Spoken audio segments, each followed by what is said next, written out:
जय श्री राम बच्चों, एक बार पुनः मैं अंजलि तिवारी हिंदी की कक्षा में आप सभी का बहुत बहुत स्वागत एवं अभिनंदन करती हूँ।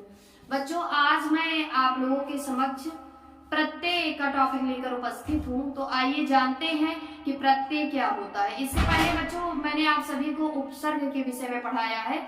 यदि आपने वो वाली वीडियो ना देखी हो तो नीचे डिस्क्रिप्शन बॉक्स में उसका लिंक दिया गया है, आप वहां पे जाके आसानी से उन वीडियोस को देख सकते हैं। आज की इस कक्षा में बच्चों हम और आप प्रत्यय के विषय में जानेंगे। आइए जानते हैं कि प्रत्यय का क्या अर्थ होता है। सबसे पहले प्रत्यय का मतलब हम जान लें, कैसे लगता है, तब आगे का जो क्रम है वो हमारे लिए आसान हो जाएगा जानना। तो आइए जानते हैं प्रत्यय का मतलब क्या होता है। बच्चों, प्रत्यय दो शब्दों से मिलकर बना है। प्रति, धन, अय से मिलकर बना है। प्रत्यय शब्द किन शब्दों के मेल से बना है बच्चों? तो प्रति, धन, अय करने पर बना है आपका प्रत्यय, जिसमें प्रति का मतलब होता है बच्चों साथ में पर बाद में। ध्यान रखें, साथ में पर बाद में। जबकि अय का अर्थ है चलने वाला। अय का क्या अर्थ है? चलने वाला।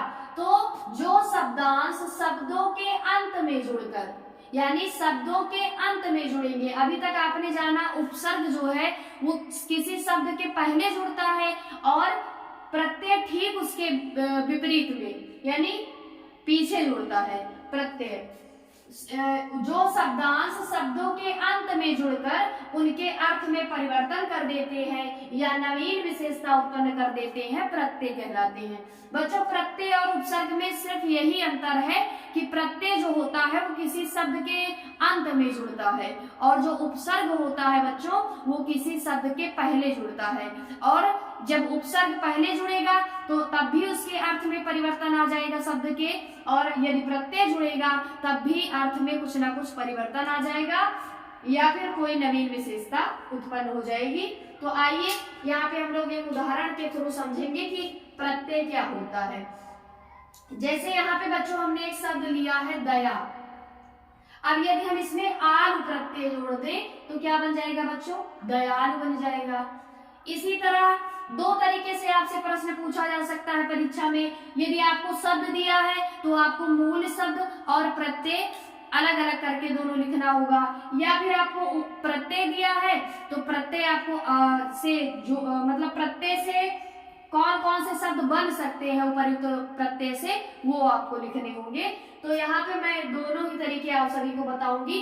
प्रत्यय लगा के आप कैसे शब्द बनाएंगे, अगर कोई शब्द दिया है तो आप उस मूल शब्द और प्रत्यय कैसे अलग करेंगे।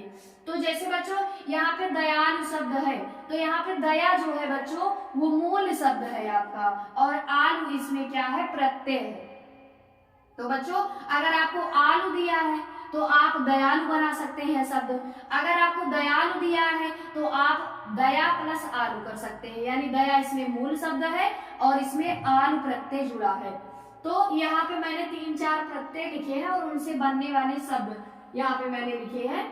देखिए बच्चों, यहाँ पे अगर आपसे पूछा जाए अन प्रत्यय लगा के आप शब्द बनाए, 2-3 शब्द बनाए, तो आप ध्यान रखें कि अन से आपको जोड़ के नहीं बनाना है कि अनजान कर दें, अन को पहले जोड़ दें, क्योंकि बच्चों हमारी परिभाषा ही यही कहती है कि प्रत्यय जो होता है वो हमेशा किसी शब्द के अंत में जुड़ता है। तो अंत में ये शब्द आने चाहिए।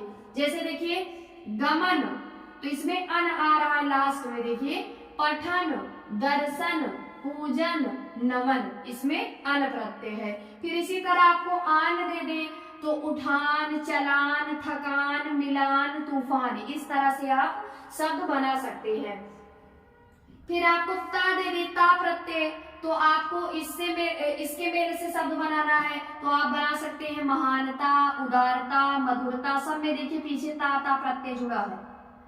सुंदरता, इसी तरह से आप बना सकते हैं। कुरूपता, कोई भी शब्द आप बना सकते हैं, लेकिन वो अर्थयुक्त होना चाहिए, अर्थवान होना चाहिए कि मतलब उसका कोई ना कोई अर्थ निकले अगर आप उपसर्ग या प्रत्यय कुछ भी उसमें ऐड कर रहे हैं तो।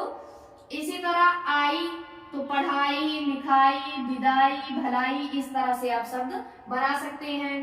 आनी, नौकरानी, सेठानी, देवरानी, राजपूतानी, सब में पीछे पीछे आनी जुड़ा है। तो बच्चों इससे ये सिद्ध होता है कि प्रत्यय जो होता है वो हमेशा किसी शब्द के अंत में जुड़ता है, और जब जुड़ेगा तो कोई ना कोई उसमें परिवर्तन आएगा, कुछ ना कुछ नवीन विशेषताएं आएंगी। तो प्रत्यय वे शब्दांश होते हैं जो किसी शब्दों के अंत में जुड़कर उनमें परिवर्तन ला देते हैं या उनमें कोई नवीन विशेषता ला देते हैं। तो बच्चों ये था आपका प्रत्यय। कल हम पुनः उपस्थित होंगे अगली वीडियो के साथ। तब तक के लिए जय श्री राम, जय जय श्री राम।